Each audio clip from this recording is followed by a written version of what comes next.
Welcome back friends. आज मैं आपको न्यूक्लियोटाइड एक्सिजन रिपेयर के बारे में बताऊंगी जो इकोलाई में काम करता है। इकोलाई में कैसे वो डैमेज डीएनए को रिपेयर करता है।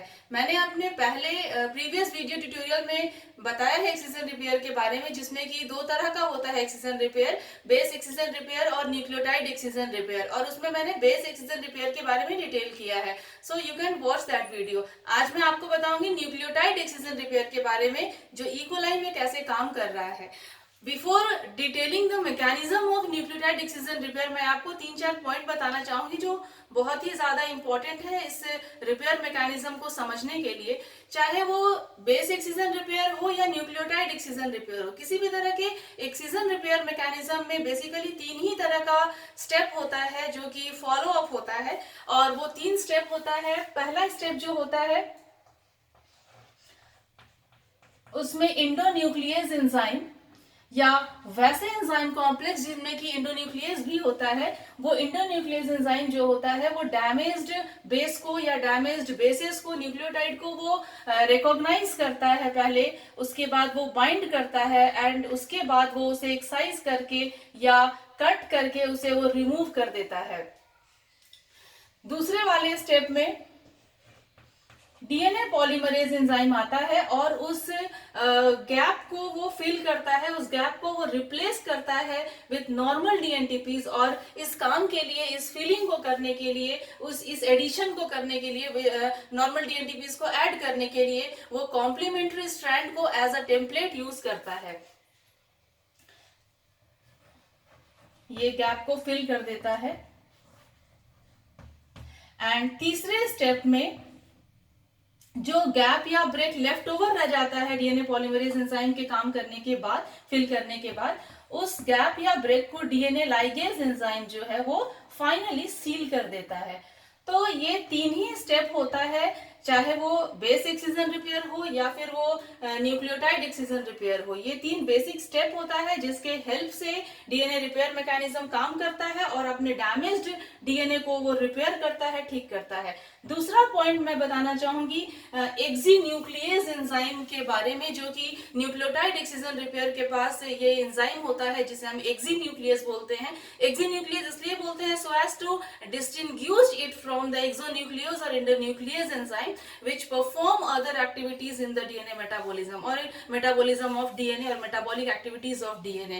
So एक्सीन्यूक्लियस एंजाइम जो होता है इसके पास एक यूनिक स्पेशल कैरेक्टरिस्टिक या प्रॉपर्टी हम कह सकते हैं वो होता है, and that is to excise the DNA, cut out the damaged nucleotide और डैमेज्ड, इसके पास एक्सिजन न्यूक्लियस एक्टिविटी होता है जिसके हेल्प से वो डैमेज्ड बेस को, डैमेज्ड बेसिस को या ओलिगोन्यूक्लियोटाइड को वो रिकॉग्नाइज करता है, बाइंड करता है और उसे कट करके, रिमूव आउट करके वो बाहर निकालता है। So we can say that it can cut either side of the damaged DNA. Okay, and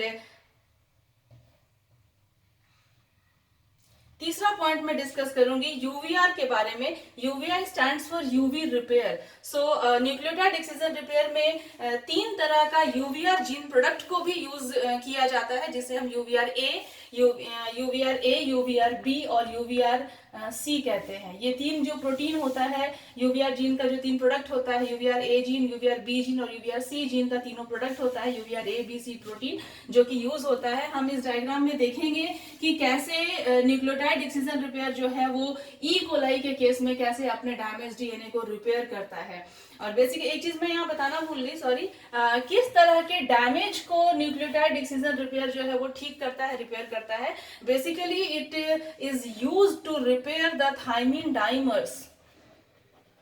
ये थायमिन डाइमर्स को रिपेयर करता है, थायमिन डाइमर्स को ठीक करता है जो कि यूवी रेडिएशन के इफेक्ट से प्रोड्यूस होता है, फॉर्म होता है। And it can also remove the basis with bulky side group. It can also remove the bases with bulky side group. Bulky side group. तो आइए हम देखते हैं कैसे न्यूक्लियोटाइड एक्सिजन रिपेयर काम कर रहा है। यहाँ हम देख सकते हैं जो थायमिन डाइमर का फॉर्मेशन हो गया है due to UV radiation. Due to UV radiation thymine dimer form करता है और यहाँ पे UVA dimer means two copies of UVR A protein and one copy of UVR B protein. So I am saying trimer polypeptide जो है वो आकर के यहाँ पे इस थायमिन डाइमर वाले बेसिस को, थायमिन डाइमर जहाँ पे फॉर्म हुआ है उसे वो रिकॉग्नाइज करता है, बाइंड करता है और उसे फिर वो कैसे एक्साइज आउट करके निकालता है. यहाँ देखिए जो ATP से एनर्जी यूटिलाइज करता है और ATP से एनर्जी यूटिलाइज करने के बाद वो DNA को बेंड कर देता है. DNA को बेंड डाउन करने के बाद जो UVRB का कंफर्मेशन है वो चेंज होता है एंड देन आफ्टर जो UVRA डाइमर होता है वो यहाँ से रिलीज हो जाता है. इस डायग्राम में आप क्लियरली देख पा रहे हैं कि जो UVRA डाइमर है वो रिलीज हो चुका है, UVRB जो है वो अटैच्ड है यहाँ पे. एंड नेक्स्ट प्रोटीन जो आता है वो UVRC आता है. UVRC does bind to UVRB DNA and it cleaves the DNA 5 prime end 3 prime to dimer. यहाँ पे एक चीज और मैं डिटेल करना चाहूंगी कि UVRC generally cleaves the 4th और 5th phosphodiester bond from the damaged 3 prime side और 3 prime and and 8th from here 8th nucleotide और 8th phosphodiester bond from the 5 prime damaged nucleotide.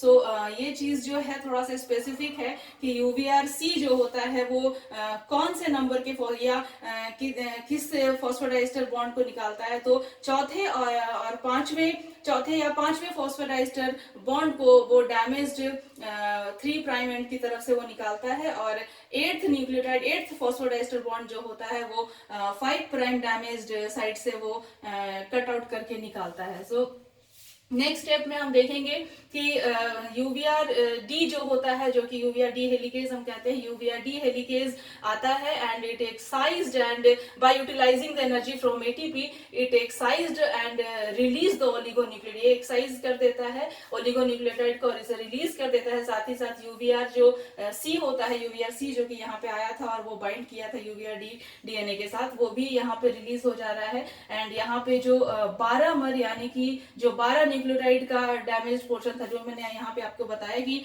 8th nucleotide from the 5 prime damage side and 4th और 5th nucleotide phosphodiester bond from the 3 prime side. यहाँ पे 12 nucleotide का जो sequence होता है वो along with thiamine dimers को cut out करके निकाल देता है. एंड आफ्टर दैट DNA को यहाँ पे देख रहे हैं आप, ये जो गैप क्रिएट हो गया है, 12 न्यूक्लियोटाइड का जो एरिया निकल गया है, जो सीक्वेंस निकल गया है, वहां से ये गैप क्रिएट हो गया है, सिंगल स्ट्रैंड गैप क्रिएट हो गया है. यहाँ पे DNA पॉलीमरेज 1 आता है और ये UVRB को रिप्लेस कर देता है and it start to fill the gap and add the normal DNTPs. ये इस गैप को फिल करता है by the addition of normal DNTPs and finally ये काम जो है वो पॉलीमरेज 1 करता है यहाँ बाइंड करके.